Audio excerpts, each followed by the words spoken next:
Hey everyone, welcome back. आज मैं explain करूंगी थाई ड्रामा यूएमजी एपिसोड 3। तो चलिए शुरू करते हैं। एपिसोड की शुरुआत पास्ट से होती है। पास्ट में जेक म्यू को बहुत ही ज्यादा परेशान कर रहा था। वहाँ पे अर्न आती है और उसे बचाती है और इसी बीच अर्न को बहुत ही ज्यादा चोट लग जाती है। बाय द वे ये तीनों इसी दिन फर्स्ट टाइम मिले थे। नर्स अर्न को बोलती है तुम एक लड़की हो, तुम्हें थोड़ा सा ध्यान से रहना चाहिए। अगर यहाँ पे स्कार रह गया और तुमसे किसी ने शादी नहीं किया तब क्या होगा। ये सुन के म्यू तो एकदम टेंशन में पड़ जाता है। वो अर्न को बोलता है अगर कोई भी तुमसे शादी नहीं करेगा इस स्कार की वजह से तो फिर मैं कर लूंगा।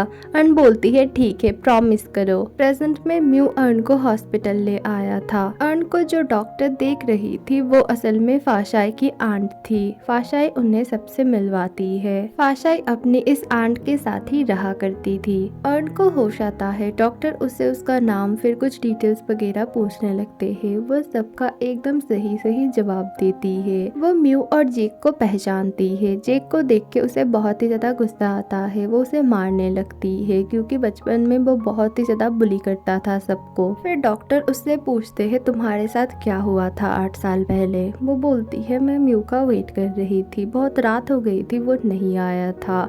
और फिर बाहर से ना आवाज़ें आने लगी और धरती कांप रही थी। मैं बाहर चली गई देखने को कि क्या हो रहा है। फिर मैं शायद वहाँ पे बेहोश हो गई। फिर मुझे जब होश आया तब मैं इतनी बड़ी हो चुकी थी, मुझे कुछ भी पता नहीं था मेरे साथ क्या हो रहा है। और फिर मैं म्यू से मिली। जेक उसे फोन में दिखाता है कि वो 8 साल से गायब थी और ये देख के अर्न बहुत ही ज्यादा हैरान हो जाती है। तभी उसे कुछ विजन्स आने लगते हैं और वो बहुत ही ज्यादा डर जाती है। फिर वो एकदम पागल हो जाती है कि मुझे अपने पेरेंट्स के पास जाना है। डॉक्टर उसे बोलती है तुम्हें यहीं पर रहना होगा, तुम पूरी ठीक हो जाओ फिर तुम जा सकती हो। डॉक्टर म्यू को बताती है ये बहुत ही स्ट्रेंज है कि कोई 8 साल बाद ऐसे उठता है और उसे कुछ भी याद नहीं है, शायद उसकी मेमोरी लॉस हुई है। फिर वो एक डायरी देती है और बोलती है उसे जो भी विजन आते हैं इसमें ड्रॉ करने बोलना। म्यू रूम में जाके देखता है अर्न तो बालकनी से भागने की कोशिश कर रही थी। जेक जैसे तैसे करके उसे पकड़ा हुआ था।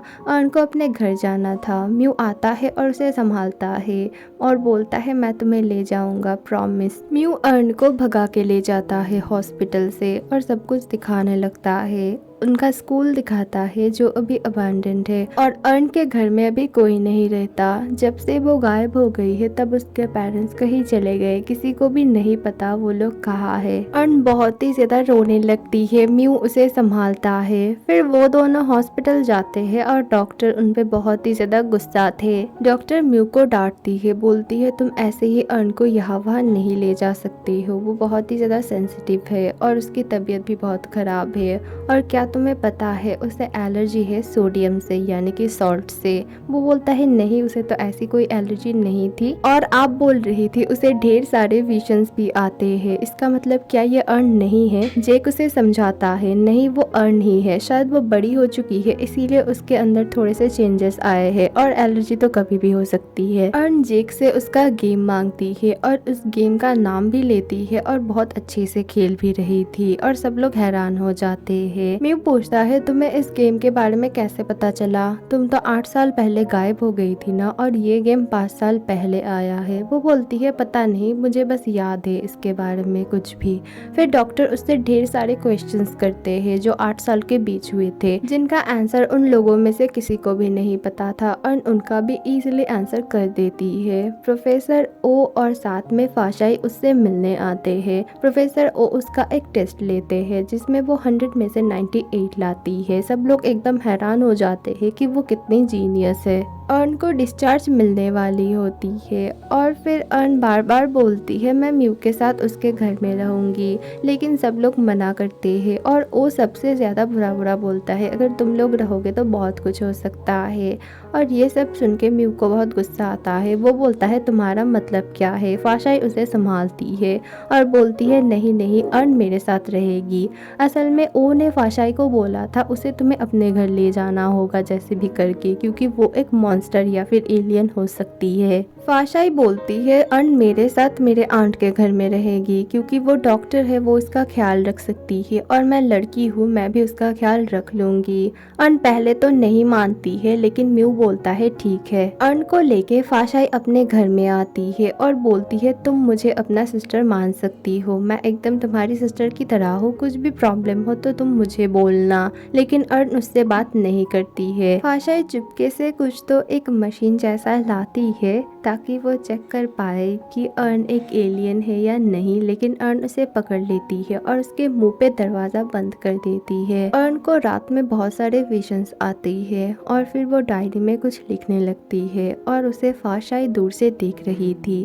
फिर उसके पेट में बहुत ज्यादा दर्द शुरू होती है। एक्चुअली पीरियड्स की वजह से ऐसा हुआ था लेकिन उसे कुछ भी समझ नहीं आता है। फाशाई उसकी मदद करती है और उसे अच्छे से समझाती है। फिर अर्न उससे माफ़ी मांगती है क्योंकि वो उससे बात नहीं करती थी ठीक से, और फिर बोलती है चलो हम दोनों फ्रेंड्स बन जाते हैं। फाशाई बोलती है ठीक है। कॉलेज के डायरेक्टर को अर्न के बारे में पता चलता है। वो अर्न का ढेर सारा एग्जाम्स वगैरह लेने लगते हैं और जिसमें वो पास होती है। इसके वजह से उसे डायरेक्ट एंट्री मिल जाती है कॉलेज में। मिस्टर किड उसे क्लब में भी शामिल कर लेते हैं और सब लोग बहुत खुश होते हैं उसकी वजह से। सब लोग खाना खा रहे थे, जेक वीडियो शूट कर रहा था और वो किसी से टकरा जाता है और वो आदमी उसे बहुत ही ज्यादा डरा देता है।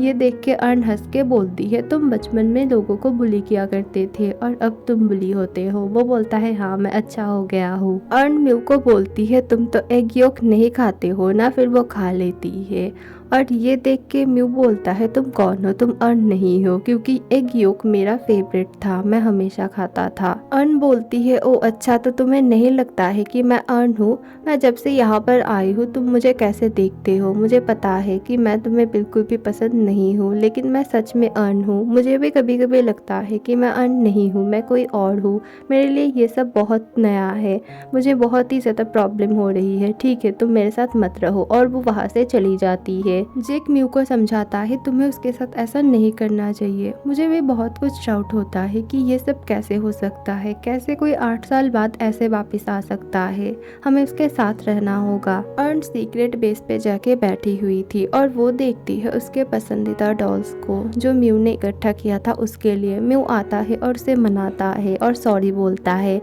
है चलो मैं और जेक तुम्हें एक जगह ले जाएंगे। उसे लेके वो लोग गेम पार्लर में जाते हैं। अर्न हंस के बोलती है यही वो जगह है जहाँ पर हम तीनों पहली बार मिले थे।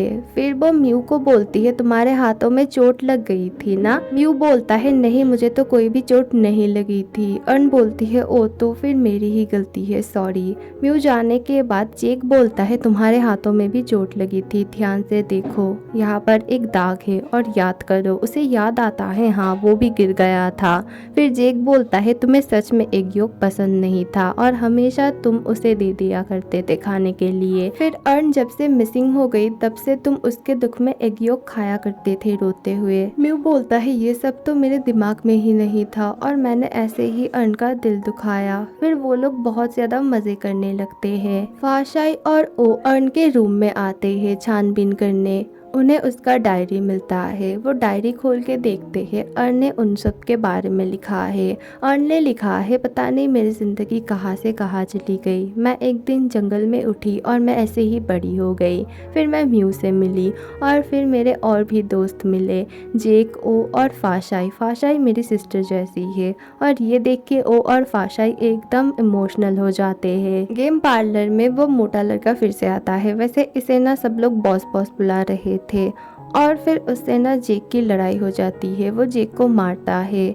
फिर वो तो गुंडे भी ले आया था और वो सब मिलके म्यू को बहुत ही ज़्यादा मारने लगते हैं। और ये देख के अर्न को बहुत ही ज़्यादा गुस्सा आ रहा था और उसके आंखों का कलर चेंज होने लगता है और फिर वो सबको बहुत ही ज़्यादा पीटती है। उसमें बहुत ज़्यादा पावर आ जाती है और पीटने के बाद वो एकदम नॉर्मल हो जाती है। अर्न भी एकदम हैरान हो जाती है कि उसके अंदर ये सुपर नेचुरल पावर कहाँ से आए।